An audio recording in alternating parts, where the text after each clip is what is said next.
नमस्कार मित्रांनो, जय Hind. MSF update या यूट्यूब चॅनलवरती आपल्या सर्वांचं स्वागत आहे. नांदेड जिल्हा पोलीस भरती ग्राउंड संदर्भात एक महत्त्वाचे अपडेट आहे, त्याविषयी आपण आजच्या व्हिडिओमध्ये माहिती पाहणार आहोत. तर मित्रांनो, तुम्ही स्क्रीनवरती पाहू शकता, हे दिनांक 21 जानेवारी 2026 रोजीचे म्हणजे हे आजचे परिपत्रक आहे.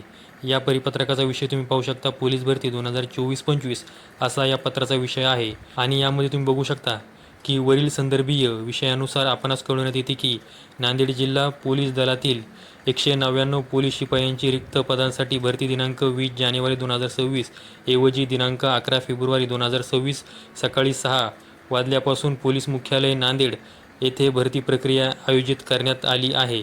म्हणजे मित्रांनो, जे नांदेड जिल्ह्यातील पोलीस भरतीचे ग्राउंड हे 20 जानेवारी 2026 पासून सुरू होणार होते, तर ते आता 11 फेब्रुवारी 2026 पासून सुरू होणार आहे. आणि त्या संदर्भात नवीन वेळापत्रकानुसार ही भरती प्रक्रिया आयोजित करण्याची सूचना देखील यामध्ये देण्यात आलेल्या आहेत. आणि हे जे ग्राउंड आहे ते पोलीस मुख्यालय नांदेड येथे होणार आहे. तर या परिपत्रकाच्या माध्यमातून तुमच्या लक्षात आलं असेल की 11 फेब्रुवारी 2026 पासून नांदेड जिल्हा पोलीस भरतीचं ग्राउंड हे सुरू होणार आहे. तर मित्रांनो, ही एक पोलीस भरती संदर्भात महत्त्वाची माहिती तुम्हाला द्यायची होती, त्यामुळे आजचा व्हिडिओ बनवलेला आहे. अशाच माहितीसाठी MSF अपडेट या आपल्या यूट्यूब चॅनलला सबस्क्राईब करून ठेवा. व्हिडिओ आवडल्यास व्हिडिओला लाईक करा. संपूर्ण व्हिडिओ पाहिल्याबद्दल धन्यवाद.